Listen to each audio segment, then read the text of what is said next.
저는 솔직히 말해서 한국에서의 바리스타 경력이 호주에서는 안녕하세요, 구탄입니다. 오늘은 좀 평소랑 다른 느낌의 영상을 찍으려고 합니다. 저도 이제 호주 온 지 이제 2달 차 됐는데 어쨌든 워킹을 하러 온 거니까 일자리 잡을 어떻게 구했냐 관련해가지고 문의 주시는 분들이 많더라고요. 저는 바리스타 일을 하고 있기 때문에 혹시나 시드니에서 바리스타 일을 준비하시는 분들이라면은 참고하면은 좋을 것 같아서 이렇게 영상을 켰습니다. 첫 번째는 한국 경력이 호주에서 많이 도움이 되냐 물어보신 분들이 많아요. 왜냐면은 실제로 한국에서 바리스타 일을 오랫동안 하다가 호주로 넘어오시는 분들도 생각보다 많으시고, 아니면은 저처럼 그냥 알바 경력 2, 3년 정도 갖고 있는 거를 호주에서 좀 이렇게 잘 활용할 수 있냐 물어보시는 분들이 많은데, 진짜 현실적으로 말씀드리자면은 제 주관적인 생각입니다. 저는 솔직히 말해서 한국에서의 바리스타 경력이 호주에서는 솔직히 아무 의미가 없는 것 같아요. 진짜로 진짜 하나도 의미가 없어요.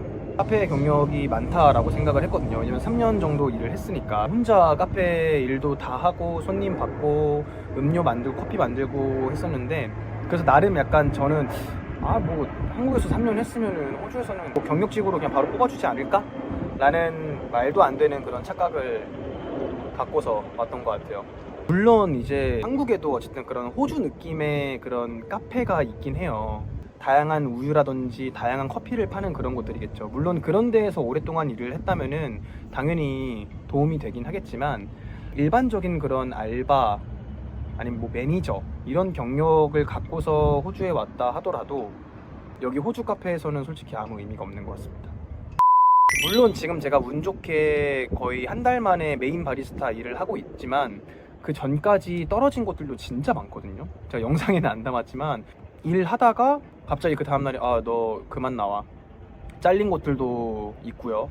그리고 제가 일 자체를 못 따라가가지고 너무 힘들어가지고 못하겠다 했던 곳들도 있어요. 다들 아시겠지만 호주는 커피에 대한 프라이드가 굉장히 높습니다. 커피에 대해서 진심이거든요, 사람들이. 그렇기 때문에 오히려 여기는 스타벅스가 망해요. 스타벅스가 별로 없어요. 심지어 진짜 애매하게 아는 커피 지식 혹은 커피 경력을 갖고서는 여기서 절대 못 비빕니다. 저도 여기 처음에 이제 인터뷰나 트라이얼 같은 거 볼 때는 트라이얼을 한 2시간 동안 보자 하면은 진짜 그냥 그 전쟁터에 놓여지거든요. 그럼 그때 이제 제가 이제 커피를 만들기 시작하는데, 호주는 사실상 아이스 커피보다는 핫 커피의 비중이 훨씬 높기도 하고, 우유 종류 같은 경우도 보통 한국 같은 경우는 풀크림, 가장 일반적인 우유 많이 쓰잖아요. 근데 호주는 일단 우유 종류 자체가 굉장히 많아요. 뭐 알몬드, 소이, 스킴, 그냥 풀크림, 락토스 프리부터 해가지고 요즘 또 막 마카데미아부터 해가지고 우유 종류가 계속 늘어나요. 그래서 다른 데 갔을 때는 우유 종류가 7개인 곳들도 있었어요. 그래서 그만큼 우유 종류가 굉장히 많다.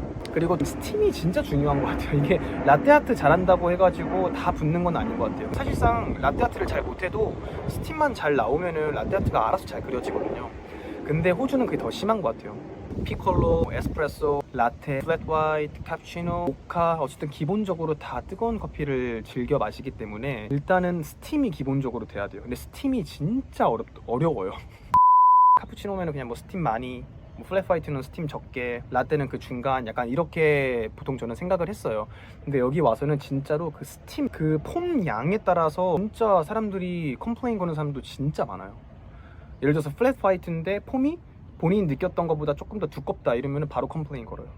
물론 카페마다 다릅니다. 오해하지 마세요. 진짜 바리스타 일을 하고 싶다 하시면은 한국 경력 이런 걸 떠나서 스스로 좀 공부를 하는 것도 괜찮은 것 같아요.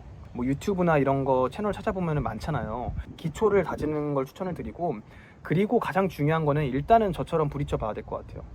일단은 뭐 어떻게 실전이 중요하잖아요. 교과서로 공부해봤자 어쨌든 실전에 뛰어드는 거랑은 완전 다르기 때문에 일단은 이력서 다 뿌리세요. 레주메 그냥 다 들어, 그냥 보이는 카페 있으면 가서 그냥 안녕하세요 레주메 확 뿌려요. 한 50군데 뿌리면은 그래도 한 10군데 정도는 연락 와요. 저 같은 경우는 그랬거든요. 그럼 가서 배우는 거예요. 근데 보통 가서 이제 기본적으로 뭐 라테 하나 만들어봐, 뭐 플랫 화이트 만들어봐, 뭐 이런 거 시키잖아요. 그러면 일단 해요. 스팀을 치고 옆에서 이렇게 보고 있어요.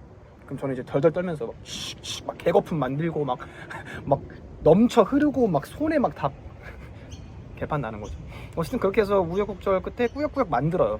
그러면서 이제 피드백을 받는 거예요.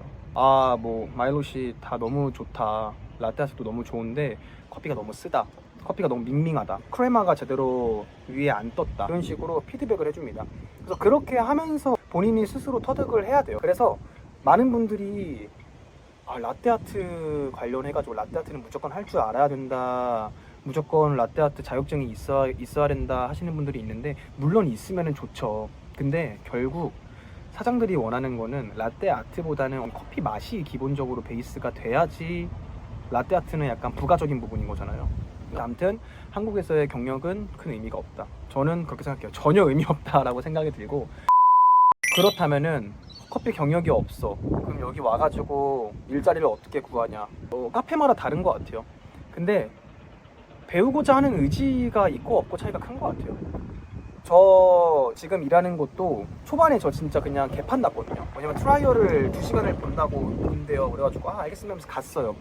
근데 너무 떨리니까 막 평소 하는 것보다 더 안 나오는 거예요. 막 롤링도 안 되고 스팀이 막 개거품이 되는 거예요. 그래서 사장님이 이거 내가 생각했던 것보다 너가 너무 못한다, 그래서 막 계속 고민을 하고 있었거든요. 옆에서 계속 알려주시고 했단 말이에요. 그래서 제가 너무 이대로는 아쉽고 하니까 계속 부딪혀봤어요. 그러면은 딱 30분만 더 줄 수 있냐, 지금 사장님한테 배운 거 내가 한번 손님들한테 제대로 한 번 더 보여주겠다, 다시 한 번 더 해보겠다 하면서 계속 부딪히려고 하고 계속 배우려고 하는 자세로 임하다 보니까 사장님도 사실 그거를 좀 높게 사셨던 것 같아요. 근데 이거는 어딜 가든 좋게 보일 수밖에 없는 것 같아요. 애매하게 진짜 어줍잖게 커피에 대해서 막 부심 갖고 있는 그런 사람들이 와가지고 껄렁껄렁거리면서 하면은 당연히 좋게 안 보겠죠. 근데 스팀이라든지 그런 게 부족하긴 하더라도 어쨌든 커피에 대한 의지나 열정, 그리고 내가 진짜 커피를 좋아한다라는 거를 좀 적극 어필하면은 그것도 어떻게 보면은 메리트가 될 수 있다. 그래서 어쨌든 알려주시면은 빨리 그거를 습득하고 자기 걸로 만드는 게 중요한 것 같아요. 이게 계속 알려준다고 해서 개선이 안 되고 진전이 없으면 사실상 시간 낭비잖아요. 지금 제가 메인 바리스타로 일할 수 있었던 이유 중 하나가 그런 커피에 대한 열정, 부딪혀 보려고 하는 도전의식, 이거는 진짜 무조건 있어야 된다 생각이 듭니다.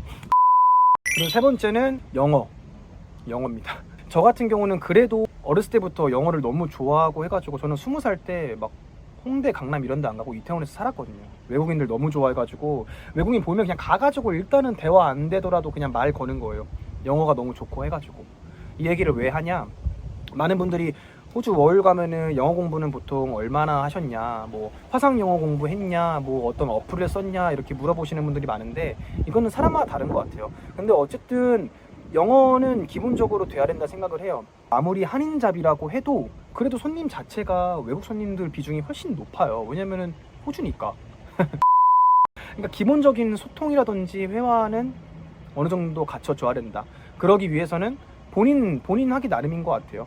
저는 어쨌든 영어에 대한 욕심이 워낙 크기 때문에 저는 지금도 매 주마다 미더블 가요. 외국인 친구들 만나려고. 그래서 어떻게든 가가지고 좀 더 얘기해보고 좀 더 들어보고 대화하다가 모르는 단어가 들려. 그럼 물어봐요. 이거 무슨 뜻이야? 한번 설명해 줄 수 있어? 그런 식으로.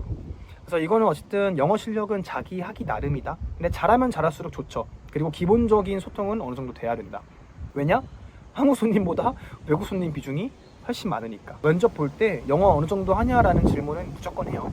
근데 그거는 거짓말 칠 수가 없잖아요. 영어 못하는데 잘한다 라고 해서 뽑아놨는데 손님 오더 제대로 못 받고 대화를 제대로 못해. 그러면 그냥 바로 걸리는 거잖아요. 그래서 아무튼 세 번째는 영어 실력. 영어 실력도 완전 네이티브하게는 아니지만 어느 정도 소통은 가능해야 된다.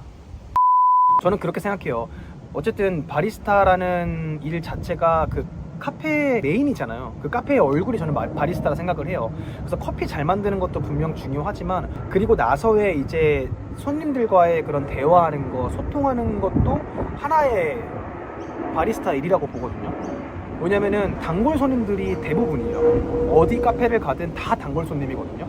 그러면 어쨌든 맨날 오는 손님이 있으면은 어느 정도 소통이 돼야 되고, 그래야지 이 손님이 뭘 좋아하는지 뭘 싫어하는지를 알 수가 있잖아요. 멀리서 손님이 이렇게 오고 있어요. 근데 사장님은 딱 보자마자 저 할머니 소이 플랫 화이트, 그러면 소이 플랫 화이트를 만들고 있어요. 그 할머니가 도착해서 딱 이제 돈을 내려고 하는 순간 돈이랑 커피를 이렇게 바꿔요. 이미 그 사람이 뭘 원하는지 알기 때문에 미리 만들어 놓을 수가 있는 거죠. 그렇게 되면은 업무에 대한 효율도 올라갈 거고, 그러면서 이제 손님에 대한 그런 서비스 만족도 올라갈 거 아니에요. 그래서 아무튼 그래서 영어 실력이 중요하다. 저 같은 경우는 지금도 항상 공부를 합니다. 유튜브로. 유튜브 워낙 잘 돼 있거든요. 그래서 유튜브 찾아보면서 원어민들이 자주 사용하는 패턴 8가지 이런 거 보면서 맨날 달달달 외워요. 근데 이거를 그냥 외운다고 해서 끝이 아니고, 그 외운 거를 갖고서 그런 상황을 최대한 만들려고 하고 써먹으려고 계속 노력을 해봐야 될 것 같아요. 외국인 친구를 만나요. 이제 미덥 이런 데 가가지고 그걸 써먹는 거예요.